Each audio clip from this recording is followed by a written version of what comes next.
Saya mendapatkan berita dari Tempo yang menyatakan bahwa peristiwa ledakan di area Masjid Sekolah Menengah Atas Negeri atau SMA Negeri 72 Jakarta di Kompleks Kodamar, Kelapa Gading, Jakarta Utara, menyebabkan sekitarnya 96 orang terluka. Insiden ini di lingkungan pendidikan. Terjadinya tuh sekitar pukul 12.30 WIB siang, Jumat 7 November 2025. Ketika itu, guru, siswa, dan sejumlah warga sekitar sekolah tengah melaksanakan sholat Jumat di masjid tersebut. Assalamualaikum warahmatullahi wabarakatuh. Perkenalkan, saya Siti Murni dengan NIM A1A224014 dari R002. Saya di sini akan membahas tentang perundungan yang menyebabkan malapetaka. Faktor penyebabnya itu, menurut kepolisian, menduga ledakan tersebut sengaja dirancang oleh seorang siswa dari sekolah tersebut. Dugaan itu muncul setelah seorang siswa ditemukan tergeletak bersimpah darah dengan senjata mainan di sampingnya. Tak seperti siswa lainnya, dia menggunakan sepatu boot, celana hitam, dan kaos tanpa lengan berwarna putih. Tak hanya itu, korban yang juga diduga pelaku itu disebut-sebut merupakan korban bullying. Kapolri Jenderal Listio Sigit Prabowo menyatakan pihaknya masih menyelidiki motif tindakan siswa tersebut.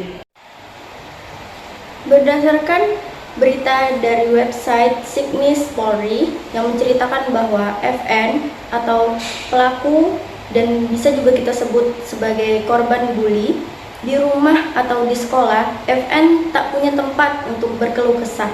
Saat ia mengalami kekerasan, ia tak tahu harus berbicara kepada siapa. Ia tak dekat dengan ayahnya, sedangkan ibunya sejak bercerai tinggal di luar negeri untuk bekerja. FN hanya ingin didengar. Ia hanya ingin ada seseorang yang memahami apa yang ia rasakan. Mungkin dentuman bom yang meledak di SMA Negeri 72 Jakarta Utara itu bukan sekedar letupan bahan peledak, tapi suara sunyi yang FN simpan sendiri selama ini. Namun, serapuh apapun FN, perbuatannya tetap tak bisa dibenarkan. Ia harus mempertanggungjawabkan tindakannya di hadapan hukum. Sebab ledakan yang ia ciptakan telah membahayakan banyak nyawa. Dan berdasarkan pengamat UGM atau Universitas Gadjah Mada, yang dimana dosen Fakultas Ilmu Sosial dan Ilmu Politik AB Widianto SOSMA menyatakan memandang kasus peledakan di SMA Negeri 72 Jakarta bisa dilakukan dengan dua sudut pandangan, yaitu perspektif sosiologis dan psikososial.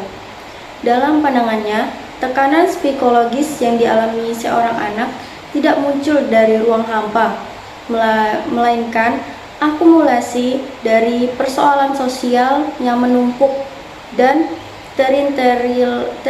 terinternalisasi. Dampak dari pada bullying tersebut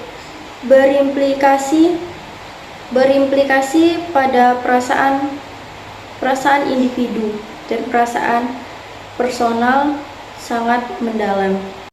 Solusi yang dapat saya sampaikan dari berita ini yaitu untuk guru atau pendidik diharapkan memberikan ruang untuk korban, dan untuk pelaku diharapkan diberikan sanksi yang pas dan tepat.